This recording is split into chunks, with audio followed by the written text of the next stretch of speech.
لله نحمده ونستعينه ونستغفره ونعوذ بالله من شرور أنفسنا ومن سيئات أعمالنا من يهده الله فلا مضل له ومن يضلل فلا هادي له وأشهد أن لا إله إلا الله وحده لا شريك له وأشهد أن محمدا عبده ورسوله يا أيها الذين آمنوا اتقوا الله حق تقاته ولا تموتن إلا وأنتم مسلمون يا أيها الناس اتقوا ربكم الذي خلقكم من نفس واحدة وخلق منها زوجها وبث منهما رجالا كثيرا ونساء واتقوا الله الذي تساءلون به والأرحام إن الله كان عليكم رقيبا يا أيها الذين آمنوا اتقوا الله وقولوا قولا سديدا يصلح لكم أعمالكم ويغفر لكم ذنوبكم ومن يطع الله ورسوله فقد فاز فوزا عظيما أما بعد فإن خير الحديث كتاب الله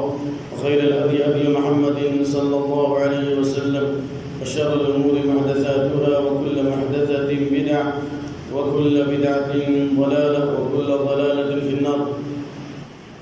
أعوذ بالله السميع العليم من الشيطان الرجيم من همزه ونفخه ونفثه.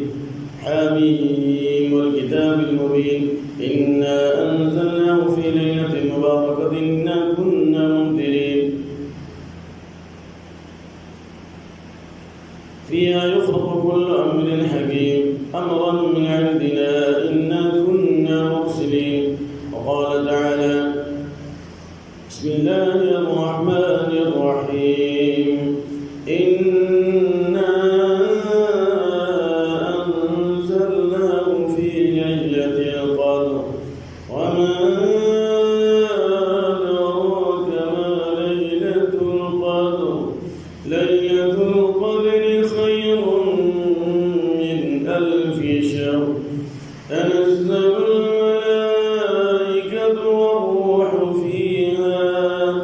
والروح فيها بإذن ربهم من كل أمر سلام هي حتى مطلع الفجر. اللهم إنا نعوذ بك أن نشرك بك شيئا نعلمه ونستغفرك لما لا نعلمه. اللهم اغفر لنا ما قدمنا وما أخرنا وما أسررنا وما أعلنا وما أسرفنا وما أنت أعلم به منا. أنت المقدم وأنت المؤخر وأنت على كل شيء قدير. اللهم حبب إلينا الإيمان وزينه في قلوبنا وكره إلينا الكفر والفسوق والعصيان واجعلنا من الراشدين. اللهم زينا بزينة الإيمان واجعلنا هداة مهتدين. اللهم انفعنا بما علمتنا وعلمنا ما ينفعنا وزدنا علما.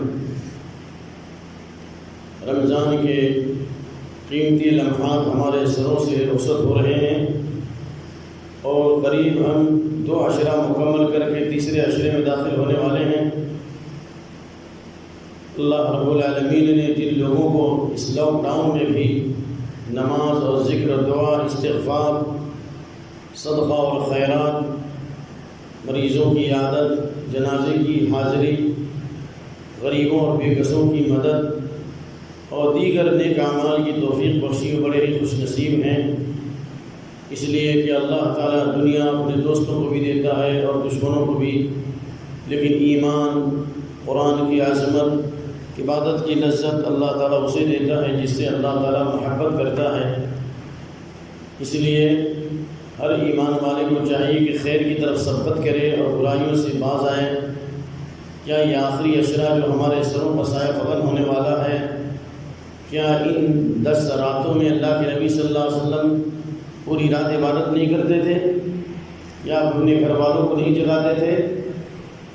کیا آپ صلی اللہ علیہ وسلم نے لیلۃ القدر کو پانے کے لیے قیام کا لفظ استعمال نہیں کیا؟ گھومنے سے پھرنے سے لیلۃ القدر نہیں ملے گا، بلکہ لیلۃ القدر اس کو ملے گا من قام لیلۃ القدر ایمانا واحتسابا غفر له ما تقدم من ذنبه. جس نے لیلۃ القدر میں قیام کیا، لیلۃ القدر میں جس نے قیام کیا ایمان اور اخلاص کے ساتھ،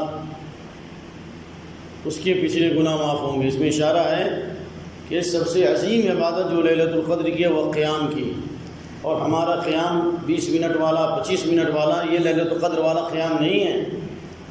اللہ کے نبی صلی اللہ علیہ وسلم نے جماعت کے ساتھ 3 دن تراویح پڑھی تھی، وہ 23، 25 اور 27 یہ طاق راتیں تھیں کہ آخری عشرے کی 3 طاق راتیں تھیں، لیکن آپ نے پہلے دن 1/3 رات تک، دوسرے دن آدھی رات تک، تیسرے دن حتیٰ تخوفنا الفلاح، صحابہ کو سحری خوف ہونے کا اندیشہ ہو گیا، اتنا لمبا قیام۔ تو اس لیے لیلۃ القدر کو پانے کے لیے قیام اللیل کرنا بالکل ضروری ہے، دیگر عبادتوں کے ساتھ جو حضرت عائشہ وغیرہ سے مروی ہے، اللہم انک عفو تحب العفو فاعف عنی، اے اللہ تو سراپا معاف کرنے والا ہے، تو معافی کو پسند کرتا ہے، تو معاف کر دے۔ اس دعا کو بھی پڑھنا چاہیے۔ آئیے میں اختصار کے ساتھ عرض کروں کہ نبی صلی اللہ علیہ وسلم کا عمل کیا تھا، آپ صلی اللہ علیہ وسلم رمضان کیسے گزارتے تھے اور آخری عشرہ کیسے گزارتے تھے۔ اس سلسلے میں ایک مشہور حدیث حضرت عائشہ رضی اللہ عنہ کی مسلم شریف کی، عن عائشہ رضی اللہ عنہ قالت كان النبي صلی اللہ علیہ وسلم يجتهد في العشر الاواخر ما لا يجتهد في غيره، نبی صلی اللہ علیہ وسلم رمضان کی آخری 10 راتوں میں اتنی محنت کرتے تھے جتنی محنت آپ دوسرے دنوں میں نہیں کرتے تھے، یعنی آخری عشرے میں بہت زیادہ محنت کرتے تھے۔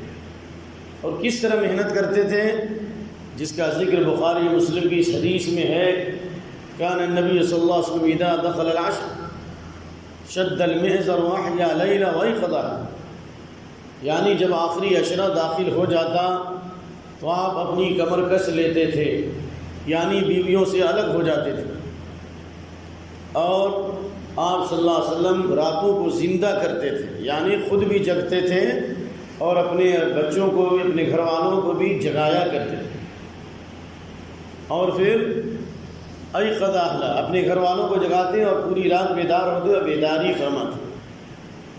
اس کا یہ مطلب نہیں ہے کہ تھوڑی دیر 10 منٹ 20 منٹ انسان آرام نہ کرے، یعنی معظم اللیل، آخری رات کا اکثر حصہ عبادت میں گزارتے تھے۔ رہا وہ حدیث جس میں عائشہ رضی اللہ عنہ کا بیان مسند احمد کی، ما قام لیلۃ حتی الصباح، آپ نے صبح تک پوری رات لمبا قیام نہیں کیا۔ کوئی ایسی حدیث نہیں جس میں یہ ہو کہ آپ نے پوری رات لمبا قیام کیا ہو، تو اس کا جواب یہ دیا گیا کہ آپ صلی اللہ علیہ وسلم نے صرف قیام نہیں کیا، بلکہ آپ صلی اللہ علیہ وسلم نے قیام کے ساتھ دوسری عبادتیں بھی کی ہیں۔ ما قام لیلۃ حتی الصباح، یہ غیر رمضان کے لیے ہے یا رمضان کے لیے بھی ہے، لیکن آخری عشرے کی اہمیت کے پیش نظر حدیث واضح ہے کہ آپ صلی اللہ علیہ وسلم پوری رات جگتے اور جگاتے تھے، لیکن صرف قیام ہی نہیں بلکہ دوسری عبادتیں بھی کرتے تھے، جیسا کہ مسلم شریف وغیرہ کی حدیث مسند احمد کی، کان نبی صلی اللہ علیہ وسلم یخلط العشرین بصلاۃ و نوم، رمضان کی ابتدائی 20 دنوں تک آپ جگتے بھی تھے اور سوتے بھی تھے، یعنی آپ عبادت بھی کرتے تھے اور آرام بھی فرماتے تھے۔ فَإِذَا دَخَلَ الْعَشْرُ شَمَّرَ وَشَدَّ الْمِئْزَرَ، لیکن جب آخری عشرہ داخل ہو جاتا تو کمر کس لیتے اور پوری رات جگتے تھے، مکمل عبادت کرتے تھے۔ یہ واضح ہو گئی بات، اس سے یہ بات روشن ہو گئی کہ آپ صلی اللہ علیہ وسلم کا عمل 10 راتوں میں اہتمام کا تھا، 10 راتوں میں جگنے کا تھا، 10 راتوں میں قیام کا تھا۔ کیوں تھا؟ لیلۃ القدر کو پانے کے لیے۔ اس لیے لیلۃ القدر کو پانے کے لیے افضل ترین طریقہ یہ ہے کہ نبی صلی اللہ علیہ وسلم کے اسوے کو اپنایا جائے۔ آئیڈیل نبی ہیں ہمارے لیے، لقد کان لکم فی رسول اللہ اسوۃ حسنہ، رسول کی زندگی تمہارے لیے کامل اور مکمل آئیڈیل اور نمونہ ہے، اس لیے 10 رات جگنے کا اہتمام کیجیے، نمبر 1۔ نمبر 2، آپ صلی اللہ علیہ وسلم کا یہ فرمان، تحروا لیلۃ القدر فی العشر الاواخر من رمضان، 10 راتوں میں جگنے کا مقصد لیلۃ القدر کو تلاشنا ہے، اور لیلۃ القدر یہ 1000 راتوں سے بہتر ہے، یعنی 83 سال 4 مہینے کی عبادت سے افضل ہے، اور یہ لیلۃ القدر آخری عشرے میں موجود ہے، یا آخری عشرے کی طاق راتوں میں ہے، یا رمضان کی آخری 7 راتوں میں۔ تینوں قسم کی حدیثیں ہیں۔ لیلۃ القدر کو تلاشو آخری 10 راتوں میں، یا لیلۃ القدر کو تلاشو آخری عشرے کی طاق راتوں میں، 21، 25، 23، 27، 28، 29۔ یا لیلۃ القدر کو تلاشو کس میں؟ فَلْيَتَحَرَّى فِي السَّبْعِ الْأَوَاخِرِ، آخری 7 راتوں میں، یعنی 23، 24، 25، 26، 27، 28 اور 29، اور اگر 29 کا چاند نہیں ہوا تو پھر 30ویں شب۔ تو یہ تینوں قسم کی حدیثیں، تینوں پہ عمل کرنا چاہیے۔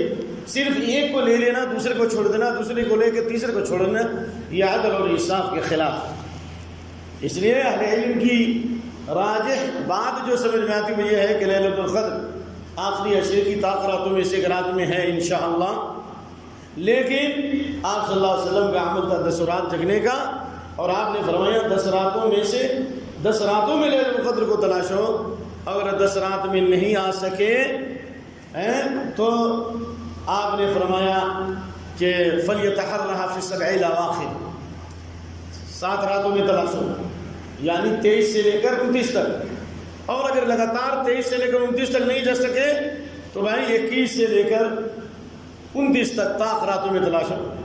اب اس سلسلے میں مختلف حدیثیں موجود ہیں۔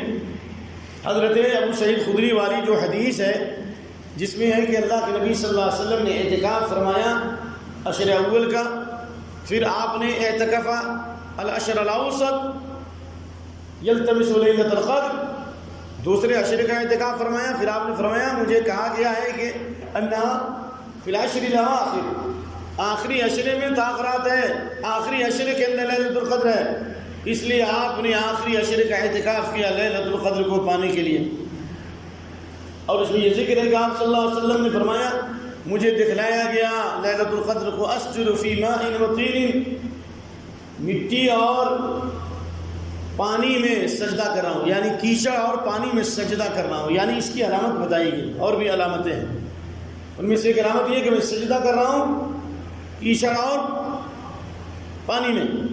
چنانچہ آپ صلی اللہ علیہ وسلم نے 21ویں طاق رات گزاری، اور اس رات میں بارش ہوئی، اور آپ کی پیشانی پر اور آپ کے ناک پر کیچڑ کے آثار تھے۔ کیوں کیچڑ؟ اس لیے کہ ہماری طرف یہ چھت نہیں تھا، کھجور کی ڈالیوں کے چھت تھے، ڈائریکٹ دھوپ پڑتی تھی اور ڈائریکٹ پانی زمین پہ پڑتا تھا، تو آپ نے جو سجدہ کیا نا تو آپ کی پیشانی پر اور آپ کے ناک پر کیچڑ اور پانی کے اثرات ہوئے۔ اس سے علماء نے ایک اور مسئلے کا استنباط کیا، امام بخاری وغیرہ نے، کہ پیشانی اور ناک پر سجدہ کرنا واجب ہے، جن 7 اعضاء پہ سجدہ کرنا ہے ان میں سے پیشانی اور ناک پہ سجدہ کرنا واجب ہے۔ تو یہ 21ویں رات تھی، اور کہیں علامت پائی گئی 23ویں کو پائی گئی، کہیں 25ویں کو پائی گئی۔ 27ویں کے بارے میں جو حضرت ابی بن کعب کی حدیث ہے کہ وہ قسم کھاتے تھے، کہتے تھے کہ واللہ، اللہ کی قسم، یہ وہ جس واللہ انی لعلم اللیلۃ امرنا رسول اللہ صلی اللہ علیہ وسلم بقیامها ہی لیلۃ 27، جس رات کو آپ نے جگنے کا، رات میں قیام کا آپ نے حکم دیا۔ قیام کہا گیا 27 منٹ، 27ویں شب کو 27 منٹ والا قیام نہیں، 20 منٹ والا نہیں، 25 منٹ والا نہیں، لمبا قیام، یعنی آپ نے لیلۃ القدر کو تلاشنے کے لیے جس رات حکم فرمایا کہ میں قیام کروں، اور جس رات میں لیلۃ القدر ہے وہ 27ویں ہے، اور کہا کہ اس کی علامت یہ بتائی گئی سورج نکلے گا تو اس میں شعاع نہیں ہوگی، یعنی سورج میں گرمی زیادہ نہیں ہوگی، شعاع نہیں ہوگی، صاف شفاف نکلے گا، سرخی نہیں ہوگی، شعاع نہیں ہوگی، اللہ کی برکت رحمت کے نزول کی وجہ سے سورج کے نکلنے پر بھی اس کا اثر ہے۔ تو کہا یہ علامت پائی گئی 27ویں۔ اس لیے علم نے کہا کہ آخری عشر کی طاق راتوں میں سے ایک رات میں ہے، اور ہر سال منتقل ہوتی رہتی ہے، لیکن 27ویں کا امکان ہے، لیکن اس بات کا بھی امکان ہے کہ طاق راتوں میں نہ ہو، کبھی ایسا بھی ہو سکتا ہے کہ 10 راتوں میں سے کسی ایک رات میں ہو، ایسا بھی ہو سکتا ہے کہ آخری 7 راتوں میں سے کسی ایک رات میں ہو۔ زیادہ امکان طاق راتوں میں ہے۔ نمبر 1 ان میں بھی زیادہ امکان 27 کا ہے، یہ بھی امکان ہے آخری 7 راتوں میں، یہ بھی امکان ہے آخری 10 راتوں میں، اس لیے 10 رات جگنے کا اہتمام کرنا چاہیے، تو تمام حدیثوں پہ عمل ہو پائے گا۔ لیکن ہم جیسے کمزور ایمان والے پوری رات اگر نہیں جگتے ہیں اور 10 راتوں میں جگنے کا اہتمام نہیں کرتے، تو اللہ سے امید رکھنا چاہیے کہ راتوں میں سے ایک رات میں انشاءاللہ یہ علامت پائی جائے گی، لیکن پوری رات عبادت کرنی ہوگی، لمبا قیام کرنا ہوگا۔ چائے پینے سے، مٹھائی کھانے سے اور گھومنے سے اور موبائل دیکھنے سے اور لوگوں کی زیارت کرنے سے نہیں ہوگا۔ قیام کا لفظ آیا، من قام لیلۃ القدر ایمانا واحتسابا، جس نے قیام کیا ایمان اور اخلاص کے ساتھ، اس کے پچھلے گناہ معاف کیے جائیں گے۔ تو آئیے ہم اور آپ اس بات کا عہد کریں کہ ہم لیلۃ القدر کو پانے کے لیے 10 رات جگنے کا اہتمام کریں گے۔ مسجدوں کے دروازے بند ہیں لیکن اللہ کے دروازے کھلے ہیں، مسجدوں کے دروازے بند ہیں لیکن رحمت کے دروازے کھلے ہیں، اور اللہ تعالیٰ نے اپنی رحمت کا دروازہ بند نہیں کیا ہے۔ یہ پیغام دینا چاہتا ہے کہ گھر میں کون عبادت کرتا ہے اور مسجد میں کون عبادت کرتا ہے۔ منافق لوگ مسجد میں نہیں آتے تھے تو ان کے گھر میں عبادت کا امکان نہیں ہوتا تھا، مسجد کے دروازے بند ہو گئے، ہم نے مسجدوں کو آباد نہیں کیا، مسجدوں کے دروازے بند ہو گئے۔ اللہ دیکھنا چاہتا ہے کہ ہم گھر میں عبادت کرتے کہ نہیں کرتے، اس لیے فرض نماز کے علاوہ تمام نفل نمازیں گھر میں افضل ہے، اور ہم گھر میں عبادت کریں گے تو گھر میں برکت بھی ہوگی۔ ہم گھر میں زیادہ عبادت کریں گے تو ہمارے گھروں سے شیطان بھی جائے گا، جن بھوت اور جادو و سحر کے اور آپسی اختلافات اور جنگ و جدال کے، لڑائیوں اور جھگڑوں کے جو واقعات رونما ہو رہے ہیں گھروں میں، اس کی ایک وجہ یہ ہے کہ ہم اور آپ دین کے اوپر کم چلتے ہیں، دنیا کا فتنہ زیادہ کرتے ہیں۔ اگر یہ رمضان کا آخری اشرا ہم گھر میں زیادہ عبادت کریں گے، قرآن کی تلاوت کریں گے، تو انشاءاللہ امید ہے کہ اللہ ہمارے گھروں سے شیطان دور کر دے گا، امن اور شانتی آئے گی۔ تنہائی کی عبادت میں لذت ملتی ہے، تنہائی کی عبادت میں خوف ہوتا ہے، کوئی دیکھنے نہیں جائے گا کہ آپ کتنا رو رہے ہیں، کوئی نہیں دیکھنے نہیں جائے گا کہ آپ کتنا لمبا سجدہ کر رہے ہیں، کوئی دیکھنے نہیں جائے گا کہ آپ کتنا لمبا قیام کر رہے ہیں۔ تو یہ کیا عبادت کا موقع ہے۔ اگر مسجدوں کے دروازے بند ہیں تو چند لوگ مل کر کے، گھر کے لوگ مل کر کے قیام اللیل نہیں کر سکتے، اکیلے نہیں پڑھ سکتے، تو اس بات کو ذہن میں رکھیے۔ آئیے نمبر 1۔ نمبر 2، جو لیلۃ القدر سے محروم ہو گیا یہ سمجھو کہ پوری زندگی کے ثواب سے محروم ہو گیا۔ جو لیلۃ القدر سے محروم ہو گیا وہ سب سے بڑا بد نصیب ہے۔ اگر 4 کروڑ کا گھاٹا ہے کوئی گھاٹا نہیں، لیکن جس کی ایک لیلۃ القدر بھی چھوٹ جائے وہ ہر خیر سے محروم کر دیا جائے گا، دنیا اور آخرت کی بھلائی سے محروم کر دیا جائے گا۔ دلیل موجود ہے، جو اللہ کے نبی کی حدیث حضرت انس والی اور دوسری بھی روایتوں میں موجود غالب بن سعید خدری کی، آپ نے فرمایا کہ فیہا لیلۃ خیر من الف شہر من حرمھا فقد حرم۔ رمضان میں ایک رات ہے جو اس رات کی عبادت سے محروم کر دیا گیا وہ محروم کر دیا جائے گا۔ اور ایک روایت من حرمھا فقد حرم الخیر کلہ، جو لیلۃ القدر کی عبادت سے محروم کر دیا گیا، جس کو قیام نہ مل سکا، قرآن کی تلاوت نہ مل سکی، اللہم انک عفو تحب العفو فاعف عنی جو آپ نے پڑھنے کی تلقین کی، جو اس سے محروم کر دیا گیا، استغفار سے محروم کر دیا گیا، دعا سے محروم کر دیا گیا، گریہ وزاری سے محروم کر دیا گیا، وہ ہر خیر سے محروم کر دیا جائے گا، دنیا اور آخرت کی ساری بھلائی سے محروم کر دیا جائے گا۔ اس کا مطلب ہے جس نے اس کو پا لیا اس کو دنیا اور آخرت کی بھلائی مل جائے گی۔ اور اس کو سمجھنے کے لیے سورہ قدر کو پڑھیے۔ اللہ نے اسلام سے ایک سورت نازل فرمائی ہے جو ہر بچے کو یاد ہے، جوان کو بھی یاد ہے، بوڑھے کو بھی یاد ہے، اور نہیں یاد ہے تو کم سے کم کچھ نہ کچھ تو یاد ہے۔ اللہ تعالیٰ نے فرمایا بعد اعوذ باللہ من الشیطان الرجیم بسم اللہ الرحمن الرحیم انا انزلناه فی لیلۃ القدر، ہم نے اس قرآن کو اتارا لیلۃ القدر میں۔ لیلۃ القدر کی فضیلت کے لیے کافی ہے کہ اللہ نے اس رات میں قرآن کو اتارا، جس قرآن کے ذریعے اللہ نے دنیا کو تاریکیوں سے نکالا روشنی کی طرف، جس کے ذریعے اللہ نے دنیا میں امن و سلامتی پھیلائی، جس کے ذریعے اللہ نے دنیا کے اندر امن و سکون کا ماحول جاری فرمایا۔ وہ قرآن جس کے ذریعے دلوں میں انقلاب آیا، زندگی میں انقلاب آیا، وہ قرآن کہ صحابہ دنیا کے جس خطے میں گئے، سلف صالح قرآن کو لے کر دنیا کے جس خطے میں گئے، ایسا لگا گویا کہ آسمان سے فرشتے اتر آئے ہوں۔ اور 1886 عیسوی میں انگریز فوجی نے تقریر کی تھی اور کہا تھا کہ افریقہ کے جن علاقوں پر اسلام کا سایہ پہنچا، افریقہ کے جن دہشتی درندوں پر قرآن کا سایہ پہنچا، وہ سب کے سب فرشتہ نما انسان بن گئے۔ وہاں سے قمار بازی، دختر کشی، آگ شگنی، فتنہ فساد، برائیاں ختم ہو گئی، ایک نئی مخلوق پیدا ہو گئے۔ یہ قرآن کی برکت ہے اور یہ قرآن نازل ہوا لیلۃ القدر میں، نمبر 1۔ نمبر 2، قدر کو قدر کیوں کہتے ہیں؟ اللہ ہماری آوازوں میں تاثیر عطا کرے، دلوں میں اتر جائے۔ لیلۃ القدر کو لیلۃ القدر اس لیے قدر کہتے ہیں، الشرف، المنزلہ۔ قدر شرف والی رات ہے، منزلت والی رات ہے، رتبے والی رات۔ لیلۃ القدر قدر کرو یعنی عزت اور احترام والی رات ہے، عزت والی رات، شرف والی رات، بزرگی والی رات، عبادت والی رات، عظمت والی رات ہے۔ کیوں؟ اس لیے کہ اس کی عبادت 1000 مہینے کی عبادت سے افضل ہے، 1000 خیر من الف، 1000 مہینوں کی عبادت سے افضل ہے، 83 سال کی عبادت سے افضل ہے۔ نمبر 1۔ نمبر 2، قدر کا دوسرا معنی تقدیر ہے، کیونکہ اس رات میں سالانہ تقدیر لکھی جاتی ہے۔ اِنَّا أَنزَلْنَاهُ فِي لَيْلَةٍ مُبَارَكَةٍ، اس کا نام بابرکت رات بھی ہے۔ برکت اس لیے کہ قرآن نازل ہوا، برکت اس لیے کہ ایک رات کی عبادت 1000 مہینوں کی عبادت سے افضل ہے، برکت اس لیے کہ اللہ تعالیٰ رحمتیں نازل کرتا ہے، فرشتے نازل کرتا ہے، اللہ نیکیوں کا ثواب بڑھا دیتا ہے، برکت اس لیے کہ انسان جہنم سے آزاد ہوتا ہے، برکت اس لیے کہ اس عبادت کے ذریعے سے جنت کا مستحق بن جاتا ہے۔ یہ مبارک رات ہے جس میں سال بھر کا سالانہ بجٹ تیار کیا جاتا ہے، سال بھر کی بڑی بڑی اہم چیزیں لکھی جاتی ہیں، یعنی لوح محفوظ سے سمائے دنیا پر اللہ تعالیٰ یہ احکام نازل فرماتا ہے کہ سال میں کیا کیا ہونے والا ہے۔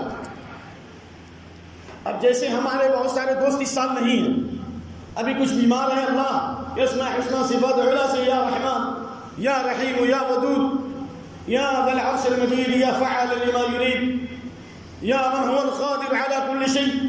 اے اللہ تیرے اسماء حسنى صفات علی سے دعا کرتے ہیں ہمارے مسجدوں کے جو مسلیان اور دوسری جگہوں کے جو بھی بھائی بیمار ہیں، اور خاص طور سے اس وبائی اور بلائی بیماری، فتنہ انگیز بیماری، فتنہ انگیز بیماری، عبرت انگیز بیماری کورونا سے متاثر ہیں، اللہ انہیں مکمل شفا عطا فرما۔ اس لیے کتنے لوگ گزشتہ سال تھے آج نہیں ہیں، شروع رمضان میں تھے آج ہمارے درمیان نہیں ہیں، کیوں؟ اس لیے کہ لیلۃ القدر میں یہ بات لکھ دی گئی۔ قال ابن عباس انك لترى الرجل يمشي في الاسواق وقد وقع اسمه في الموتى ثم تلا قوله تعالى ان انزلنا في ليله مباركه الى اخر الايات۔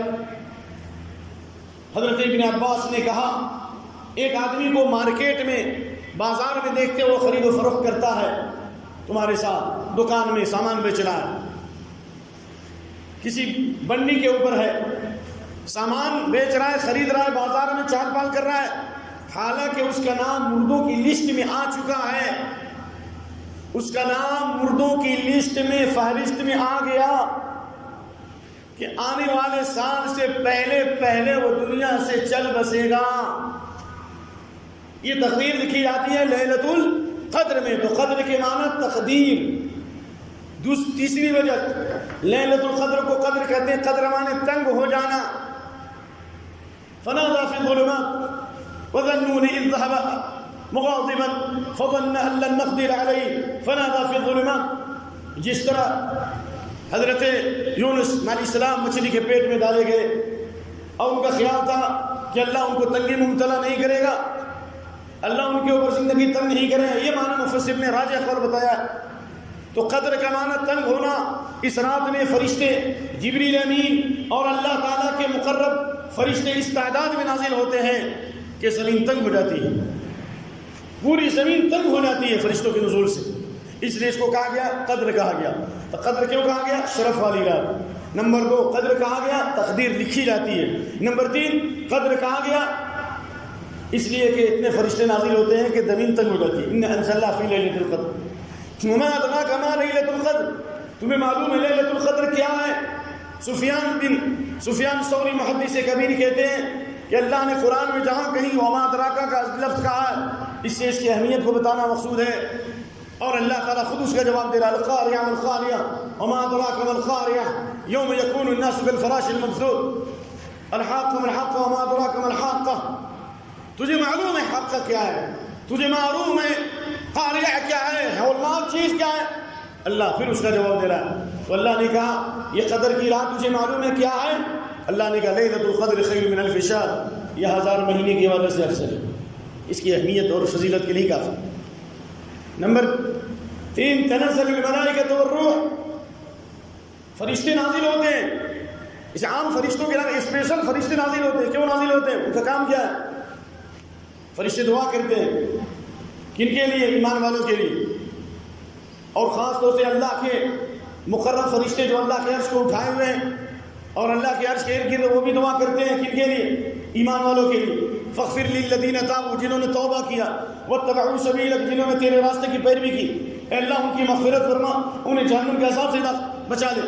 اگر ہم لیلۃ القدر میں قیام کریں گے، عبادت کریں گے، توبہ استغفار کریں گے تو اللہ تعالیٰ فرشتوں کی دعا ہمیں عطا کرے گا، ہمارے گناہ بھی معاف ہوں گے. لیکن شرط یہ ہے کہ ہم سیدھے راستے پہ چلیں، ہمیں جہنم کے عذاب سے بچائے گا. ہم لیلۃ القدر میں عبادت کریں گے صحیح تو اللہ ہم کو باپ دادا لکڑ دادا تکڑ دادا بیٹا پوتا پر پوتا بیویوں کے ساتھ بچوں کے ساتھ جنت میں داخل فرمائے گا.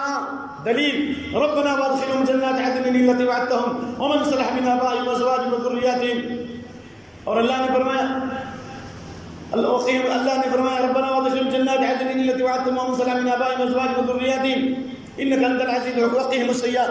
لیلۃ القدر میں خصوصی طور پر اگر عبادت کیا، یہ لیلۃ القدر غیر لیلۃ القدر دونوں کے لیے ہے، لیکن بالخصوص یہ آیت لیلۃ القدر پہ صادق آتی ہے، فرشتے نازل ہوتے ہیں، دعا کرتے ہیں اللہ انہیں جہنم کے عذاب سے بچائے.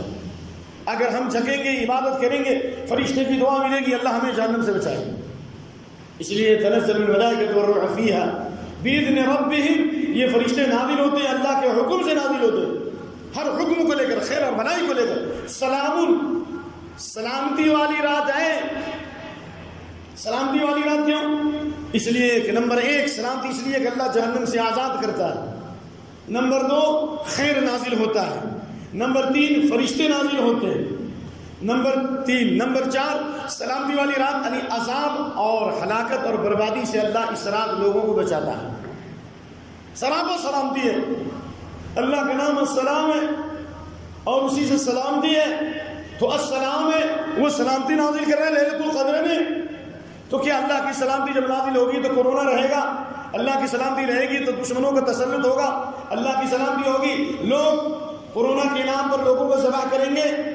ہرگز نہیں. کیوں؟ ان ربک فعال لما یرید، تیرا رب ہر چیز پہ قادر ہے، اللہ ان ظالموں سے بدلہ لینے پہ قادر ہے. آخر اللہ ہماری مدد کیوں نہیں کرتا؟ اس لیے کہ ہم اللہ سے قریب نہیں ہوئے. انی لآخذ لاولیائی الثار کما یاخذ اللیث الحرب. جس طرح جنگجو شیر بدلہ لیتا ہے اس سے جو اس کے بچے پہ حملہ کرے. شیر پر حملہ کرو گے تو چھوڑ سکتا ہے، لیکن اس کے بچے پہ حملہ کرو گے شیرنی نہیں چھوڑے گی. جس طرح شیرنی، پرانی شیرنی یا بھاڑتا ہوا شیر بدلہ لیتا ہے، اللہ فرماتا ہے میں اس طرح اپنے اولیاء بندوں کے لیے بدلہ لیتا ہوں. اگر ہم روئیں گے، گڑگڑائیں گے، دعائیں کریں گے، اللہ ہمیں ان وباؤں سے بچائے گا. اور اگر ہم گئے تو انشاءاللہ شہادت کی موت مریں گے، ہماری آخرت سنور جائے گی، پاکیزہ موت شہادت کی موت ہوگی، اور اللہ دشمنوں کی سازشوں کو ناکام کر دے گا. وَإِن تَصْبِرُوا وَتَتَّقُوا لَا يَضُرُّكُمْ كَيْدُهُمْ شَيْئًا. اگر تم دین پہ ثابت قدم ہو، تقوی اختیار کرو، تو اللہ تعالیٰ دشمنوں کے مکر و فریب سے تمہیں بچائے گا. ان کا مکر و فریب تم کو کچھ بھی نقصان نہیں پہنچائے گا. یہ سلامتی کی رات ہے. اور یہ سلامتی کب تک ہوتی ہے؟ مطلع الفجر، صبح صادق تک، یعنی صبح صادق تک آنے تک پوری رات سلامتی ہوتی ہے. اس لیے ہم اور آپ اس بات کا عزم کریں کہ ہمیں 10 رات عبادت کرنا ہے. نہیں جگ سکتے تو 7 راتوں میں 23, 24, 25, 23 سے لے کر 29 تک، یا نہیں تو کم سے کم آخری یعنی جو عشرے کی طاق راتوں میں 21, 23, 25, 27 اور 29 میں جگنے کا خصوصی اہتمام کریں. ابھی سے اس کے لیے دعا کریں، کہ اس لیے کسی نہ کسی گناہ کی وجہ سے اللہ ہمیں عبادت سے محروم کرتا ہے. لیلۃ القدر سے اللہ اسے محروم کرتا ہے جس کے گناہوں نے اسے بوجھل کر دیا ہے.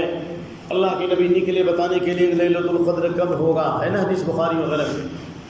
لیکن فطلع رجلان من المسلمین فرفعت، 2 مسلمان آپس میں جھگڑ رہے تھے تو مسلمانوں کے اختلاف کی وجہ سے، مسلمانوں کے جھگڑے کی وجہ سے ایک عظیم خیر سے محروم کر دیا گیا.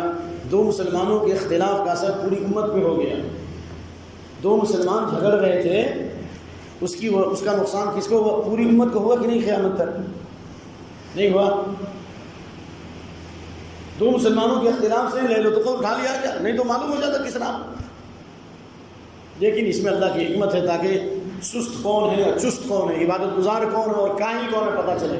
جو اللہ والے لوگ ہیں 10 رات جگیں گے، 5 رات جگیں گے، 7 رات جگیں گے، جو کاہل ہیں وہ ہمیشہ موقع کی تلاش میں ہیں۔ بہرحال آئیے اللہ کی طرف دوڑیے، اللہ کی مغفرت اور رحمت کی طرف۔ فتنے اور بلائیں اور مصیبتیں ہر طرف سے نازل ہو رہی ہیں، اور وہی بچے گا جس کو اللہ بچائے گا۔ جس طرح نوح علیہ السلام نے کہا تھا یا بنی ارکب معنا، اے میرے پیارے بیٹے آؤ کشتی میں سوار ہو جاؤ، تو کہا سآوی الی جبل، میں پہاڑ پہ چڑھ جاؤں گا۔ تو حضرت نوح نے کہا لا عاصم اليوم من امر اللہ، اللہ کے حکم یعنی اس کے عذاب سے کوئی نہیں بچ سکتا، جس کو اللہ بچائے وہی بچے گا۔ تو اسی طریقے سے آج بھی کوئی دعویٰ کرے کہ میں کورونا سے بچ جاؤں اور میں موت سے بچ جاؤں گا، نہیں بچ سکتے، جس کو اللہ بچائے وہی بچے گا۔ یا قہار یا جبار یا قدیر یا فعال لما یرید، جو اس کے پیچھے غلط مقاصد کے لیے اس بیماری کو استعمال کر رہے ہیں، لوگوں کی جانیں لے رہے ہیں، لوگوں کے جیبوں کو کاٹ رہے ہیں، کہ اللہ اگر ہدایت کے مستحق نہیں ہے تو اللہ عاد اور ثمود اور فرعون اور بڑے بڑے سرکش شیاطین کو ہلاک کرنے والے اللہ، نہ تیرے انبیاء کا زمانہ ہے، نہ صحابہ کا زمانہ ہے، نہ تابعین کا زمانہ ہے، ہم بدترین دور سے گزر رہے ہیں۔ اللہ ہم غریبوں کی دعاؤں کو قبول فرما، اور اللہ تعالیٰ ان کو ذلت کی موت عطا فرما۔ اے اللہ ان کے اوپر زمین تنگ کر دے، جس طرح تو نے عاد اور ثمود کو ہلاک کیا، ان ظالم و جابروں کو ہلاک کر، جو لوگوں کی ہلاکت اور تباہی و بربادی کا ذریعہ بنے ہوئے ہیں، اور جو لوگ انسانیت کی خدمت کر رہے ہیں، جو شانتی کی دعوت دے رہے ہیں، جو دیش میں امن اور سلامتی پھیلا رہے ہیں، اللہ ان کو دنیا کی بھلائی دے، آخرت کی بھلائی دے، اور ان کے حق میں ہدایت کا فیصلہ فرما۔ اقول قولی هذا واستغفر الله لي ولكم ولسائر المسلمين واستغفروه انه الغفور الرحيم۔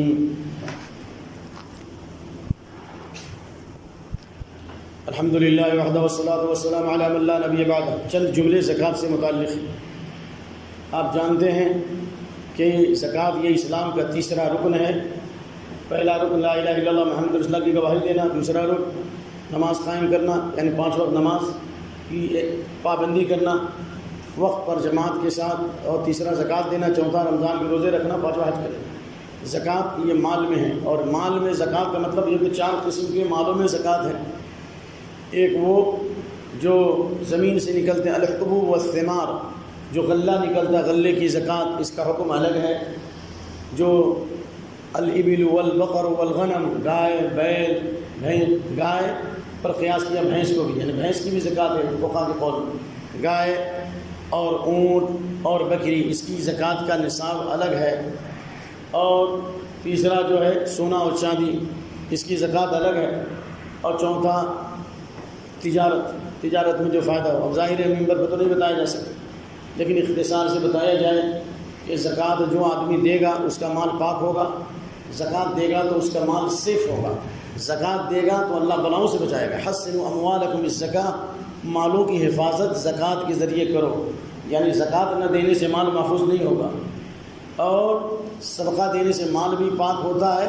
اللہ نے کہا خذ من اموالہم صدقۃ تطہرھم وتزکیہم بہا وصلی علیہم، یعنی زکوٰۃ دینے سے مال بھی پاک آتا ہے۔ قد افلح من تزکیٰ وذکر اسم ربہ فصلی، اور زکوٰۃ دینے سے نفس بھی پاک ہوتا ہے۔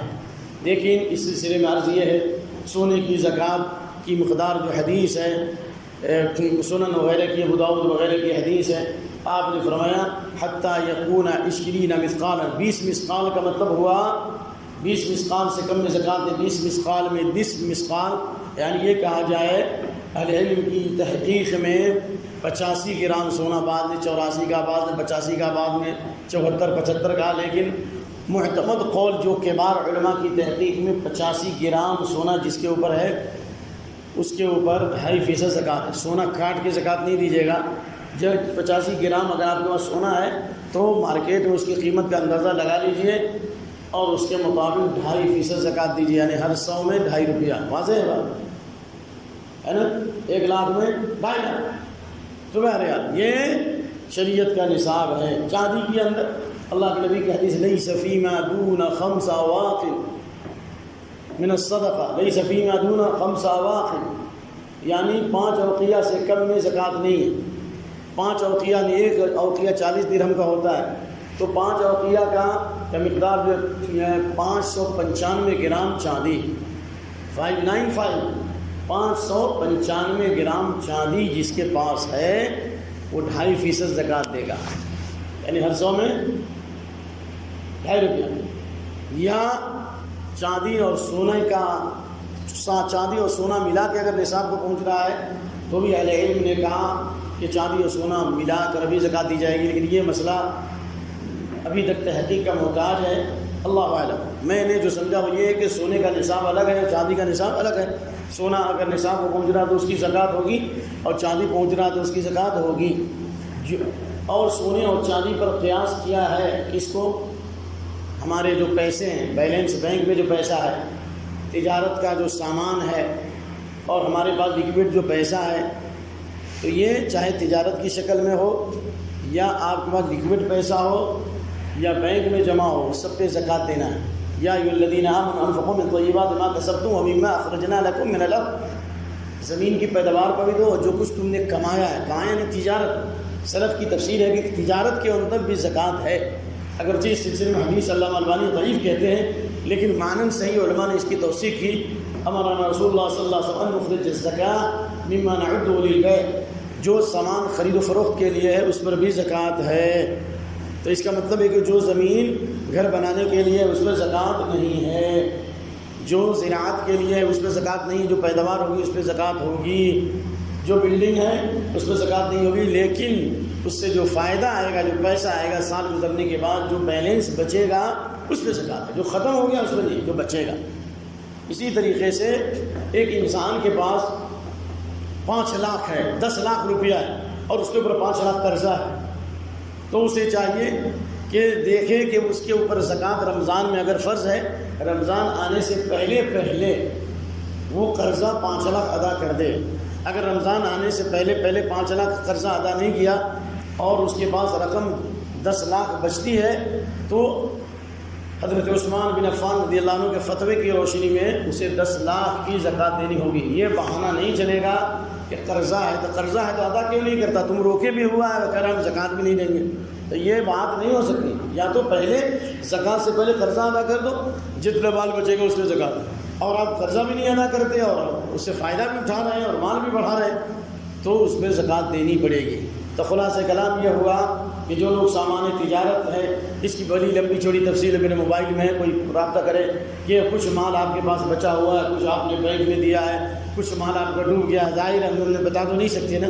ایک عام قاعدہ یہی ہے کہ سال گزرنے کے بعد آپ دیکھیے کہ آپ کے دکان میں کتنا مال ہے اور اس کی قیمت، خرید قیمت کیا ہے، اور کیا پیسہ لکوڈ آپ کے پاس ہے، بینک میں کتنا پیسہ ہے، اور کتنا پیسہ ڈوب گیا، جو ڈوب گیا اس کو ہٹا دو، جو نہیں ملا ہے اس کو جب آئے گا تو زکوٰۃ دیں گے۔ جس پر آپ قادر ہیں اس کا اندازہ لگا کر کے 2.5% زکوٰۃ دینے کی کوشش کیجیے۔ اللہ تعالی ہم کو اور آپ کو اس کی توفیق عطا فرمائے۔ اور جو زکوٰۃ نہیں دے گا تو اللہ کے نبی کی حدیث ہے، ما من لا الہ الا اللہ ما من صاحب ذهب ولا فضة لا يؤدي منها حقها الا صفحت له صفائح من نار، جی فأحمي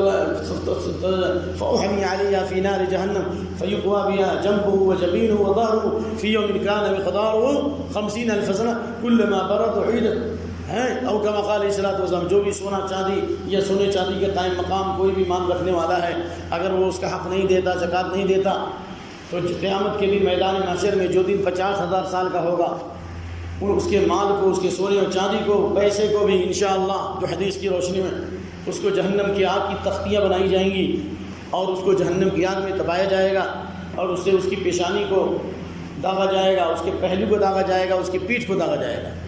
کیوں پیشانی کو؟ کیونکہ مال مانگا جاتا تھا، چہرے کا رنگ بدل جاتا تھا۔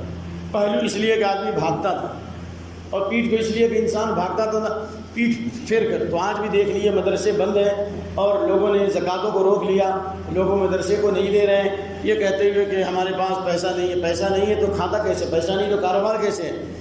اس کا زکوٰۃ تو دینی پڑے گی، جو مال آپ کے پاس زکوٰۃ دینی پڑے گی۔ تو یہ وبا دور کیسے ہوگا؟ اور مصیبت آنے کا امکان، اور اللہ کا غضب آئے گا۔ اگر مدرسے نہیں ہوتے تو مولوی کون ملتا آپ کو؟ مدرسے نہیں ہوتے تو نکاح کون پڑھاتا؟ مدرسے نہیں ہوتے تو جنازہ کون پڑھاتا؟ مدرسے نہیں ہوتے تو اذان کون دیتا؟ مدرسے نہیں ہوتے تو طلاق و خلا کے مسائل کون حل کرتا؟ اس لیے صاحب خیر کو چاہیے کہ توبہ اور استغفار کرے اور مدارس کی طرف توجہ دیں، اللہ سے دعائیں بھی کریں۔ اللہ سے دعا ہے کہ اللہ تعالی ہمیں صحیح طور پر زکوٰۃ ادا کرنے کی توفیق عطا فرمائے، اور جن کے پاس مال نہیں ہے اللہ ان کو نفلی صدقہ کرنے کی توفیق دے، بلکہ اور زیادہ اللہ کے نبی کی حدیث افضل الصدقہ صدقۃ فی رمضان، سب سے افضل صدقہ رمضان کا صدقہ ہے۔ اللہ ہمیں صدقہ و خیرات کی توفیق عطا فرمائے۔ اللہم انصر دینک و کتابک و سنت نبیک و عبادک المؤمنین۔ اللہ اپنے دین کی، اپنے نبی کی سنت کی تمام ایمان والوں کی مدد فرما۔ اے اللہ اس وبائی اور عالمی فتنہ انگیز برائی سے امت کی حفاظت فرما لے۔ جو مر گئے اللہ ان کی مغفرت فرما، جو بیمار ان کو صحت عطا فرما، جو قرضدار ان کے قرضوں کو ادا کر دے، جو تنگ دست ہے اللہ ان کی تنگ دستی کو دور کر، جو ٹینشن میں اللہ ان کو ٹینشن فری کر دے۔ اے اللہ یا رزاق ہمیں روزی عطا فرما، یا فتاح افتح علینا ابواب الخیر، اے فتاح ہمارے لیے خیر اور بھلائی کا دروازہ کھول دے۔ یا رحمان پوری امت پر رحم و کرم فرما، یا سلام تو سلامتی نازل فرما۔ اے اللہ ہم محتاج ہیں، تو غنی ہے، اللہ تو اپنے فضل سے ہمیں غنی کر دے۔ اے اللہ بقیہ راتوں میں ہمیں جگنے کی توفیق دے، مسجدوں کے دروازے ہمارے لیے کھول دے، رحمت کے دروازے کھول دے، اس ملک کو ہمیں سلامتی کا گہوارہ بنا۔ اے اللہ تیرے اسماء حسنہ صفات وعلا سے دعا کرتے ہیں کہ جو طاقت فتنہ فساد پھیلا رہی ہے اور اس کورونا کے نام پر لوگوں کو مار رہے ہیں، اے لوگوں کے جیبوں کو کاٹ رہے ہیں، اے اللہ تو فرعون سے بدلہ لیا، تو عاد سے بدلہ لیا، تو سمیع سے بدل لیا۔ اے اللہ تو ہی دعا قبول کرنے والا ہے، ان ظالموں سے انتقام لے۔ اللہم انتقم من هؤلاء المجرمین، اے اللہ ان ظالموں سے انتقام لے، اے اللہ ان کا وہی انجام کر جو فرعون عاد و ثمود کا کیا۔ اللہم ربنا ظلمنا انفسنا وان لم تغفر لنا وترحمنا لنكونن من الخاسرین۔ ربنا لا تزغ قلوبنا بعد إذ هديتنا وهب لنا من لدنك رحمة إنك أنت الوهاب۔ ربنا آتنا في الدنيا حسنة وفي الآخرة حسنة وقنا عذاب النار۔ ربنا اغفر لي ولوالدي وللمؤمنين يوم يقوم الحساب۔ اللهم إنا نسألك الجنة، اللهم إنا نسألك الجنة، اللهم إنا نسألك الجنة وما قرب إليها من قول عمل، ونعوذ بك من النار، ونعوذ بك من النار، ونعوذ بك من النار وما قرب إليها من قول وعمل۔ اللهم إنا نسألك فواتح الخير وخواتم وجوامع وأول وآخر وظاهر وباطن والدرجات العلى من الجنة يا رب العالمين۔ عباد الله رحمكم الله، إن الله يأمر بالعدل والإحسان وإيتاء ذي القربى وينهى عن الفحشاء والمنكر والبغي يعظكم لعلكم تذكرون۔ اذكروا الله يذكركم وادعوه يستجيب لكم، ولذكر الله أعلى وأكبر، الله يعلم ما تصنعون۔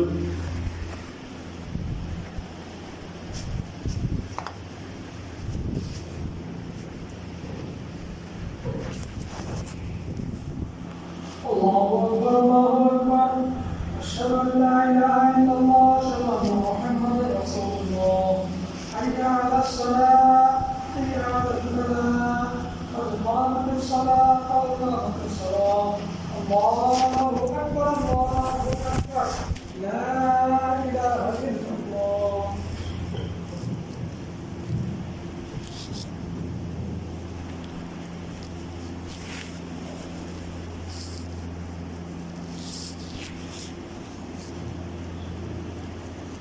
الله أكبر۔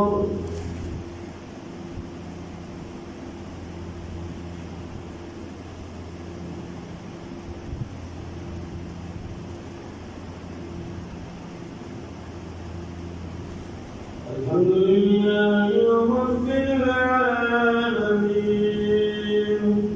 الرحمن الرحيم، مالك يوم الدين، إياك نعبد وإياك نستعين، اهدنا الصراط المستقيم، صراط الذين أنعمت عليهم غير المغضوب عليهم ولا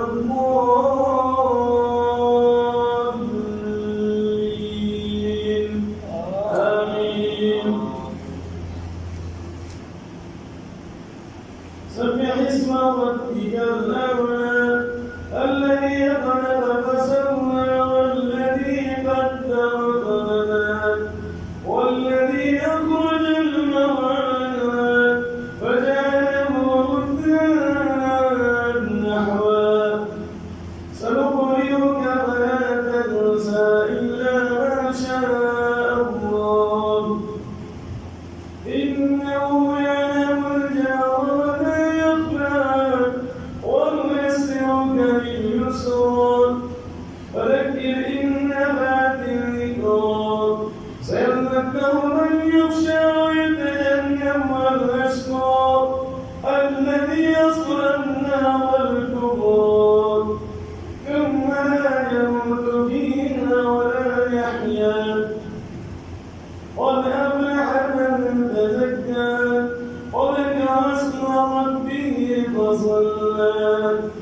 بل تؤثرون الحياة الدنيا والآخرة خير وأبقى إن هذا للصحف الأولى صحف إبراهيم وموسى. الله أكبر.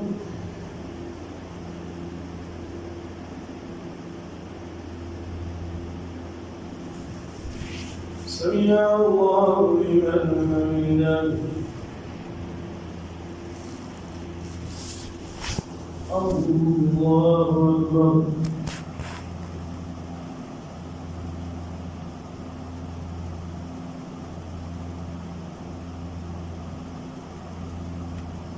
الله أكبر. الله أكبر.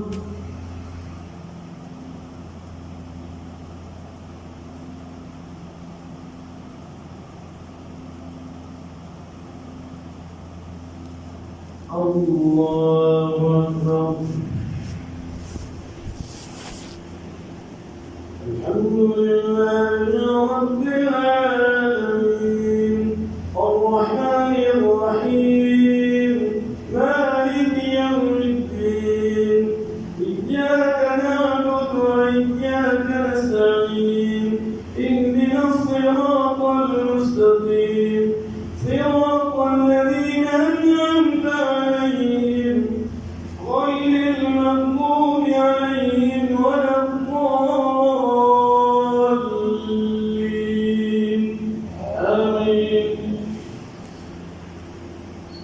هل أتاك حديث الغاشية وجوه يومئذ خاشعة عاملة ناصية تصلى نارا حامية تسقى من عين آنية ليس لهم طعام إلا من ضريع لا يسمن ولا يغني من جوع وجوه يومئذ ناعمة لسعيها راضية في جنة عالية لا تسمع فيها لاغية فيها عين جارية فيها سرور مرفوعة وأكواب موضوعة ونمارق مسنونة وزرابي مبثوثة أفلا ينظرون إلى الإبل كيف خلقت وإلى السماء كيف رفعت وإلى الجبال كيف نصبت وإلى الأرض كيف سطحت فذكر إنما أنت مذكر لست عليهم